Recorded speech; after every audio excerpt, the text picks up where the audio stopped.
Sobrang ingay ng pangalan ni na Jazz, Fiang ng Pinoy Big Brother lalo na sa ex. Imagine, nagtatalo-talo, balitaktakan ang mga fans nila dahil sa kanila.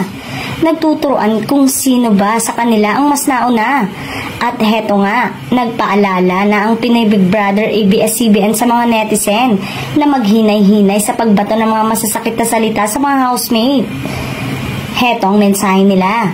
Isang paalala laban sa pagpapakalat ng mga negatibo, malisyoso, mapanakit o mapanirang komento at sa mga seryosong pagbabanta laban sa housemates at kanilang mga pamilya pati na rin sa ex-housemates. Ang mga ito ay maaaring maituturing na offense at hindi po mag-aatubili ang pamunuan ng PBB Gen 11 na gumawa ng legal na aksyon laban sa sinumang mapapatunayang lumabag sa mga batas hinggil sa ganitong senaryo.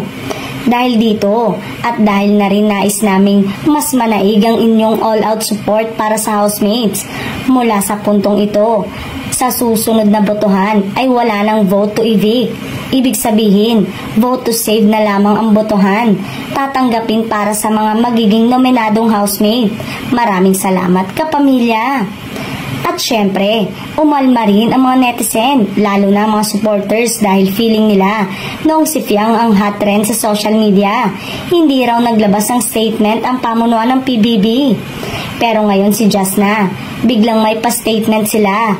Tanong tuloy nila, paborito raw ba si Jazz? Samantalang masusubok ang katatagan at samahan ng mga housemate matapos na paghiwalayin ni Kuya ang adults at teens sa loob ng kanyang pamamahay at magiging magkatunggali ngayong linggo sa Pinoy Big Brother Gen 11. Wow! Trending at buhay na naman ang mga fans ng PBB.